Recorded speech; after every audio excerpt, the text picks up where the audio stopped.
بسم الله الرحمن الرحيم. أعوذ بالله من الشيطان الرجيم. وقلنا يا آدم اسكن أنت وزوجك الجنة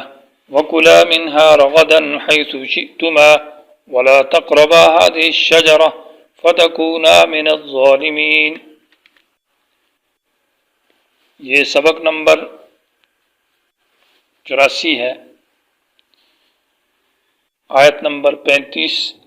پہلے آیت کا ترجمہ پیش کیا جاتا ہے. وَقُلْنَا يَا آدَمُ اسْكُنْ أَنْتَ وَزَوْجُكَ الْجَنَّةَ، اور ہم نے کہا آدم تم اور تمہاری بیوی جنت میں رہو، اور اس میں سے جہاں سے چاہو جی بھر کر کھاؤ، مگر اس درخت کے پاس مت جانا، ورنہ تم نقصان اٹھانے والوں میں شمار کیے جاؤ گے. آیت کریمہ کا عنوان ہے اکرام آدم. پہلے ذکر تھا آدم علیہ السلام کا اکرام بسجود الملائکہ کہ فرشتوں نے سجدہ کیا. دوسرا اکرام کہ آدم کو اور اس کی بیوی کو جنت میں رہائش کا مقام دیا، اور ساتھ ساتھ وَكُلَا مِنْهَا رَغَدًا حَيْثُ شِئْتُمَا میں وسعت خوراک، اور وَلَا تَقْرَبَا هَذِهِ الشَّجَرَةَ کے اندر بھی انعام ہے. گویا کہ آیت کے اندر 3 انعامات کا ذکر ہے. پہلا انعام اسکن، دوسرا وَكُلَا، اور تیسرا لا تقربا. وَقُلْنَا، اور ہم نے کہا یا آدم و آدم اسکن رہے تو انتا وزوجکا تیری بیوی. تو بیوی کا ذکر پہلے تو نہیں تھا، لیکن یہ ہے کہ حدیث سے صحیح کے اندر ہے کہ ہوا جو ہے آدم علیہ السلام کی بائیں پسلی کے سے پیدا کی اوپر والی جانب میں، خلقا من ضلعہ ایسر، یعنی اس کی بائیں پسلی سے پیدا کیا. تو اللہ تعالیٰ اس پر قادر ہے، اور یہ حدیث صحیح ہے. بعض حضرات کہتے ہیں کہ ہوا کو بھی جو آدم کے بقیہ کیچڑ بچا ہوا تھا اس سے پیدا کیا، لیکن یہ بات درست نہیں ہے، یہ غلط ہے. صحیح بات یہ ہے کہ ہوا جو ہے وہ آدم کی بائیں پسلی سے پیدا کی گئی ہے. تو پیدائش کے بعد اللہ تعالیٰ نے آدم کو خلافت دی، اور خلافت کے ساتھ مسجود الملائکہ بنایا، اور اس کے بعد اس کی بیوی پیدا کی ہوا کو اس کی بائیں پسلی سے. تو اس کے بعد اللہ نے حکم دیا کہ اسکن، اے آدم تو بھی رہے، وزوجکا، اور تیری بیوی. زوجکا کا عطف اسکن کے اندر ضمیر مستتر کے اوپر ہے، اور ضمیر مستتر پر عطف کے لیے انتق کو تاکید کے طور پر ذکر کیا تاکہ عطف درست ہو جائے. الجنت، اسکن کا لفظ جو ہے یہ مشتق ہے سکنا سے. سکنا کا معنی رہائش رکھنا کسی چیز میں. یہ اسکن سکون سے مشتق نہیں ہے. سکون کا معنی حرکت نہ کرنا، تو یہ معنی نہیں ہوگا کہ اسکن آپ حرکت نہ کریں، بلکہ اسکن کا معنی آپ رہائش رکھیں، انت آپ و زوجک آپ کی بیوی، الجنت جنت میں.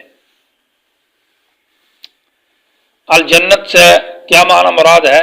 تو اس میں مفسرین کے بہت سارے اقوال ہے، جن میں سے مشہور یہ ہے کہ جنت سے مراد دار الثواب ہے، جو کہ جنت ہے جس کا انسان مر جانے کے بعد آخرت میں اللہ تعالیٰ مومنوں کو نصیب فرمائے گا. بعض رات نے کہا جنت سے مراد کوئی باغ ہے جو دنیا کے اندر ہے، اور بھی اقوال ہے، لیکن اصح قول اس میں جو یہ ہے کہ جنت سے مراد وہ دار الثواب ہے. جن حضرات نے باغ کہا یا دنیا کے کسی مقام کو کہا تو اس قول کی نسبت امام ابو حنیفہ رحمۃ اللہ علیہ کی طرف بھی کی ہے، لیکن یہ نسبت صحیح نہیں ہے، غلط ہے، اس کی سند صحیح ثابت نہیں ہے.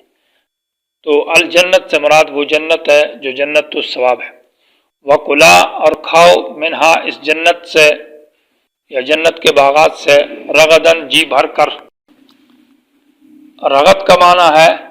کہ وسعت کے ساتھ، حیث شئتما جہاں سے تم چاہتے ہو کھا سکتے ہو. تو خوراک میں بھی وسعت عطا کی کہ جو چاہتے ہو کھاؤ، اور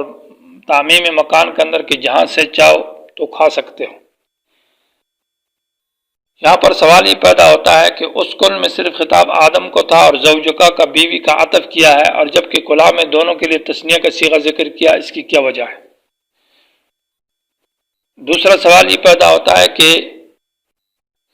کلا منہا کو مقدم، یعنی خوراک تو اہم چیز ہے، ضروری چیز تو خوراک ہے. رہائش تو چلو گزارا کر سکتا ہے انسان، لیکن انسان خوراک کے بغیر نہیں رہ سکتا. تو اسکن کو پہلے ذکر کیا اور کلا کو بعد میں کیوں ذکر کیا؟ تو اس کا سوال کا جواب یہ ہے کہ اس میں جو پہلے زوجکا کا عطف ہے اسکن کے اوپر اور صیغہ مفرد کا ذکر کیا ہے، اس میں اشارہ اس بات کی طرف ہے کہ بیوی رہائش میں خاون کی تابعدار ہوگی،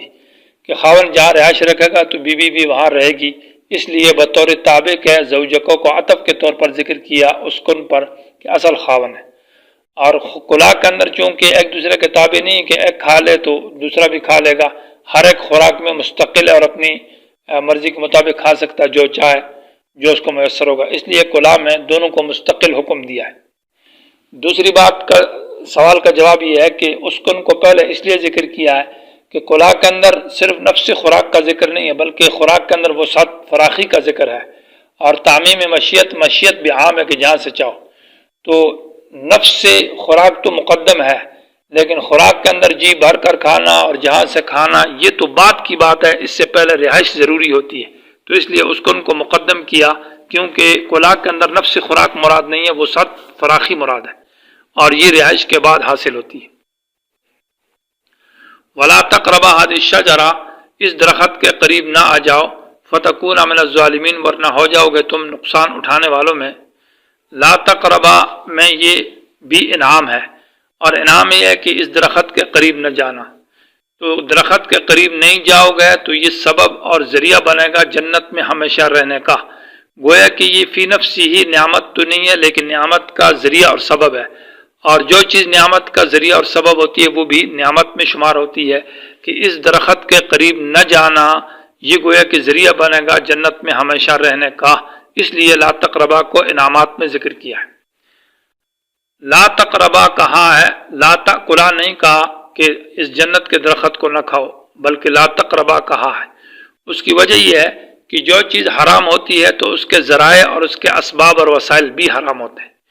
تو جیسے کہ زنا ہے، حرام ہے تو کہا لا تقرب الزنا، زنا کے قریب نہ جاؤ، یعنی زنا کے اسباب دیکھنا، باتیں کرنا اور اس طرف توجہ کرنا یہ بھی حرام ہے، اس لیے کہ زنا حرام ہے۔ تو عقل شجرہ حرام تھا تو اس کے اسباب یعنی اس کے قریب بھی نہ جانا، اس لیے لا تقربا کہا ہے، کہ اسباب سے دور رہو گے اور ان ذرائع سے دور رہو گے تو اصل چیز میں بھی انسان دور رہے گا، بچے گا، ورنہ اسباب کے قریب گیا تو ایسا نہ ہو جائے کہ اسباب اختیار کرنے سے اس حرام میں پڑ جائے۔ جیسے حدیث شریف کے اندر آتا ہے من یرعی حول الحما یوشک ان یقع فیہ، جو چراگاہ کے قریب بکریاں چراتا ہے فصل کے قریب ہو تو قریب ہے کہ فصل میں بکریاں پڑ جائے، تو دور رکھا جائے اس فصل سے بکریوں کو تاکہ اس میں انسان بچ جائے، تو اس لیے حرام کے اسباب سے بھی دور رہنا پڑتا ہے۔ ولا تقربا هذه الشجرہ، هذه کا لفظ جو ہے اس میں دو احتمال ہے کہ هذه اس میں اشارہ برائے تعین ذات کے لیے، جیسے هذا زید، یہ زید ہے تو خاص شخص ہے، وہ اس میں عموم نہیں ہے، یا هذه میں اشارہ ہے جنس کی طرف جس میں عموم داخل ہے، جیسے کہ حدیث میں آتا ہے کہ سونا اور ریشم کے کپڑوں کے بارے میں نبی علیہ السلام نے کہا هذان حرامان علی ذکور امتی، کہ یہ دو چیزیں جو ہے سونا اور یہ جو ہے ریشم کے کپڑے یہ میری امت کے اوپر حرام ہے، تو وہاں ہاذان سے مراد یہ کہ خاص سونا یا خاص ریشم مراد نہیں تھا بلکہ عموم جنس کی طرف اشارہ تھا، تو هذه الشجرہ میں یہ مراد ہوگا کہ یہ خاص درخت ہے، اس خاص درخت کے قریب نہ جانا، یا یہ معنی مراد ہوگا کہ هذه الشجرہ اس قسم کا درخت، مثال کے طور پر یعنی گندم کا درخت، تو یہ چاہے یہاں ہو چاہے کسی اور جگہ میں ہو، معنی اس قسم کے درخت کے قریب نہ جانا۔ الشجرہ کا لفظ جو ہے اس سے شجرہ اس درخت کو کہتے ہیں جس کا تنا ہو، اور جس درخت کا تنا نہ ہو نیچے سے اس کو ثمرہ کہتے ہیں، تو الشجرہ میں بھی اختلاف ہے کہ شجرہ سے کون سا درخت مراد ہے، لیکن قرآن میں اور حدیث صحیح مرفوع کے اندر اس کی تعین کا ذکر نہیں ہے، البتہ تابعین اور بعض صحابہ سے اس کی میں اختلاف اور اقوال نقل ہے، تو اس میں دو قول مشہور ہے کہ یہ گندم کا درخت تھا یا انگور کا درخت تھا، لیکن چونکہ قرآن اور حدیث سے تعین معلوم نہیں ہے تو تخصیص اور تعین میں کوئی فائدہ بھی نہیں ہے، اگر معلوم ہو گیا تو پھر بھی کوئی خاص بات نہیں ہے، اس لیے ولا تقربا هذه الشجرہ جیسے قرآن نے مطلق اور مبہم چھوڑا ہے تو اسی پر ٹھیک ہے۔ فتکونا من الظالمین، یہ فا جو ہے اس فا کو فا جزائیہ کہتا ہے، یہ اتصال کے لیے آتا ہے، پہلے جو نہیں ہے اس نہیں میں شرط کا معنی پایا جاتا ہے، اس لیے فتکونا میں فا جزائیہ ہے، معنی یہ ہے کہ ان تقربا هذه الشجرہ، اگر تم اس درخت کے قریب آ گئے تو فتکون من الظالمین، تو ہو جاؤ گے نقصان اٹھانے والوں میں۔ من الظالمین کا جو لفظ ہے، ظالم کا معنی اگر گناہگار کے ساتھ کیا جائے، ظالم گناہگاروں کے ساتھ، تو لا تقربا میں جو نہیں ہے، یہ نہیں میں اصل مقصد تفسیر المعانی والا لکھتے ہیں کہ نہیں کے اندر اصل قصد شرط ہے، یعنی عمدن قصدن اس سے روکنا مقصد ہے۔ اگر بغیر قصد اور ارادہ کے کیا تو یہ گناہ نہ ہوگا۔ تو معنی یہ ہوگا کہ لا تقربا هذا الشجر عمدن، اس درخت کے قریب نہ جاؤ قصدن اور عمدن، فتکونا معنی یہ ہے کہ اگر قصدن اور عمدن تم نے اس درخت کا قربان کیا، قریب چلے گئے، تو فتکونا من الظالمین، گناہگاروں میں سے ہو جاؤ گے۔ تو لہذا آدم تو قصدن درخت کے قریب نہیں گیا تھا، جان بوجھ کر نہیں کیا، بلکہ فنسی آدم ولم نجد لہو عزما، کہ آدم بھول گئے تھے اور ہم نے اس سے عزم اور ارادہ نہیں پایا، اس لیے فتکونا من الظالمین کا معنی یہ کہ گناہگار تب ہو گئے جب قصدن اور عمدن ہو، اور یہاں قصدن اور عمدن نہیں ہے تو وہ ظالم اور گناہگار بھی نہیں ہے۔ ظلم کا لغوی معنی ہے نقصان، اور زیادتی کے معنی میں آتا ہے، جیسے سورہ کہف میں وَلَمْ تَظْلِمْ مِنْهُ شَيْئًا، اس باغ نے اس سے کچھ میوہ کم نہیں کیا۔ اور زیادتی کے معنی سورہ طٰہٰ کے اندر آیت نمبر 112 کے اندر ہے فَلَا يَخَافُ ظُلْمًا وَلَا حَزْمًا، ظلمًا بمعنی زیادتی کے ہے، اور ظلم عرف کے اندر کہتے ہیں کسی چیز کو نامناسب جگہ میں رکھنا، وضع شیء فی غیر محلہ، نامناسب کام کو ظلم کہتے ہیں۔ شریعت کی اصطلاح میں ظلم کہتے ہیں اللہ تعالیٰ کے حکم کی خلاف کرنا، یعنی مخالفت و امر اللہ کے حکم کے خلاف چلنا قصدن اور جان بوجھ کر۔ تو لفظ ظلم کے اسباب بھی تقریباً 26 اسباب ہے، تو لفظ ظلم گناہ کے اندر یہ نص نہیں ہے، بلکہ خلاف اولا کام کو بھی ظلم کہا جاتا ہے، یعنی جو عام کام مناسب نہیں ہے، بہتر نہیں ہے، خلاف اولا جو غیر بہتر ہے اس کو بھی ظلم کہا جاتا ہے۔ لفظ ظلم کا میدان بڑا وسیع ہے، بڑے گناہ سے کفر سے لے کر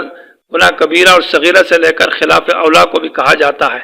تو یہاں پر یہ بات نص نہیں ہوگی کہ فتکون، آدم علیہ السلام نے تو درخت کھایا ہے جیسے بعد والی آیت میں آ رہا ہے، اور ہوا نے بھی کھایا ہے، تو کیا وہ دونوں ظالم ہو گئے؟ تو یہ فیصلہ نہیں کیا جا سکتا، اس لیے کہ لا تقربا کے اندر اور ظالمین کے اندر کئی احتمال ہے، کہ لا تقربا میں جو نہیں ہے وہ نہیں تحریم کے لیے نہیں ہے بلکہ تنزیہ کے لیے،